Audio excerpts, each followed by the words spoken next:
On this site, we're doing a pretty steep hillside installation. You can see this is about a 45-degree angle upslope here. So this tree is being planted to establish forest stand on this wild hillside, to anchor the soil, prevent erosion, and to increase species diversity on this hillside. Really hard to make a planting basin and a terrace to hold water and to stabilize the root crown. So we've laid in a sycamore log here that we've spiked in with a few sticks of rebar to keep it in place so that this can firm up into a nice planting site.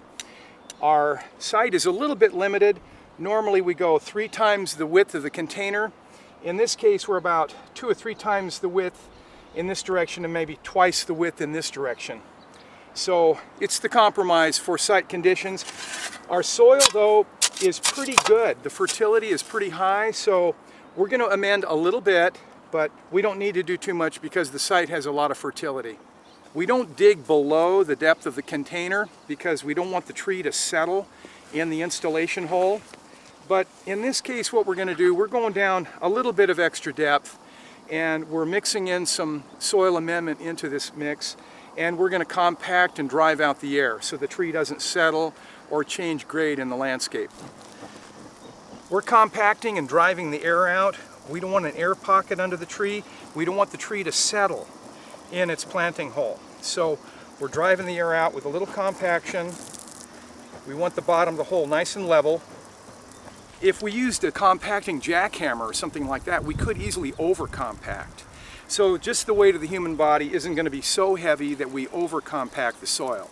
We're just driving the air out. We don't want to be too aggressive. We want some field capacity to the soil. We want it to be able to hold water. We've added some organics to increase the fertility and the water percolation.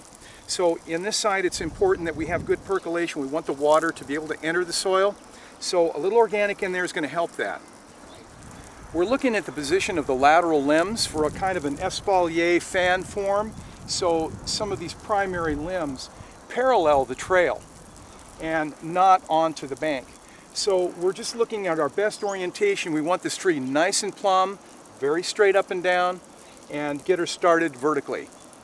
We've filled the hole about halfway up with amended soil, and we like to use the butt end of the shovel as a compaction tool. So we're going around the outside of the container diameter and we're compacting there.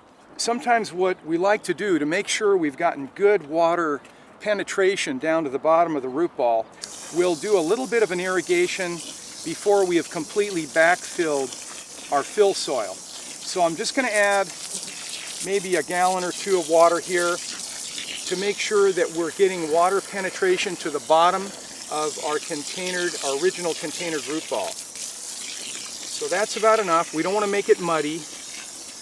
We just want to make sure that we get very good irrigation penetration to the bottom of our containered root ball. This tree is small enough, it's not going to receive stakes or ties. It won't need them. And most trees are better off not to be staked and tied. It does end up causing damage to a lot of trees. So in this case, we're not going to need stakes and ties, and it'll be to the betterment of the tree. We're being very close to observe the height of the root crown. We want to honor that original grade. Very important to get it in at the correct height. Our berm at the edge of the containered installation here is just above the height of the root ball so that we can compound and impound water. We're going to carve in a couple of swales on either side of the tree to direct runoff water to our basin. This is a bit of a wildland planting. We're out of the backyard and up on the hillside. So this site is not going to receive a lot of irrigation, so we want to create ideal circumstances so that the tree will take. It's just going to have a diagonal approach to this basin so that when rainfall does occur and we get sufficient rainfall that it causes runoff, that runoff is going to be directed to this basin. So this is a way to magnify the amount of rainfall or irrigation that a tree receives. This is one of those Bill Mollison permaculture ideas that using swales and berms and catchments, we can greatly magnify the ability of a tree to capture and utilize water. So we'll probably go back in about 5 or 6 feet in both directions, and we'll give ourselves a good directive swale. Okay, well you can see here, we've got about a 12 or 14 foot long swale. bringing water, directing water to this root crown. So this tree is in. We've disturbed as little of the hillside as possible. We don't want to lose all these grasses holding the soil and preventing erosion. So we've tried to keep our bare earth exposure to a minimum here on this very steep site. So this tree is in, should have a wonderful future on this site.